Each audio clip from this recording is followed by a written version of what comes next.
Hello, everyone. So, as stated last week, this week will be on NAFTA for our discussion. So, this is over Central America. And again, here, of course, are not the required ratings, but again, help you suggestion. Again, if you notice here, there's only 3 PowerPoint slides, so the unit is shorter than it was last week with North America. As stated, our discussion is going to be over NAFTA.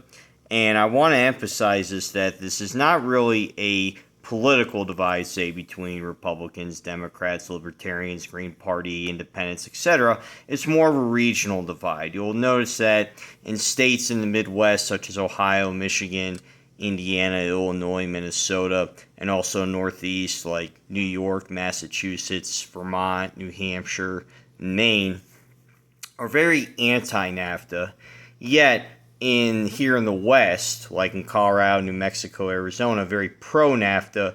Even in the Southwest, again, like Texas and New Mexico, also very pro-NAFTA. So again, it's more of a regional divide than it is necessarily, say, a political divide. I mean, when you guys see the videos there, you're going to see, one of the late senators who was from Arizona, again, a very pro-NAFTA state, and one, of course, who was a former congressman, but from a very anti-NAFTA state from Ohio. So you're going to see that. So like I said, just keep that in mind. That is more of a regional divide here in the United States than it is, say, a political divide.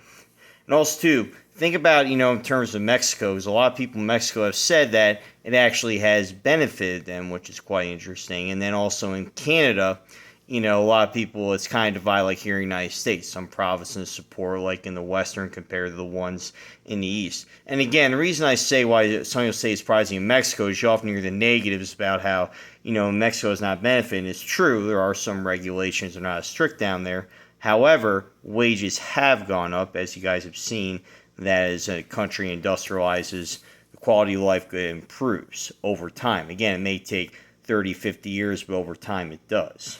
Okay, so that's very important to emphasize there. And also, too, for the assignments, again, you just follow the PowerPoints. You'll be able to, of course, answer it.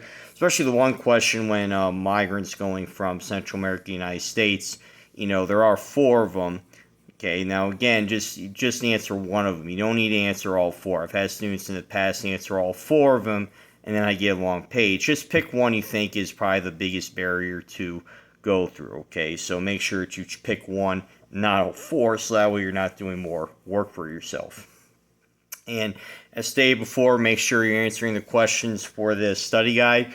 I have already emailed the questions not asked for exam number 2, so make sure you read through that and cross out the ones that are not there. And again, with questions regarding the kilo doors, make sure you see that right there in the PowerPoints, and of course the other question on the exam with regards to, U.S. cities versus Latin American cities. One thing to keep in mind is there is a difference between who the poorest live in a Latin American city and a U.S. city.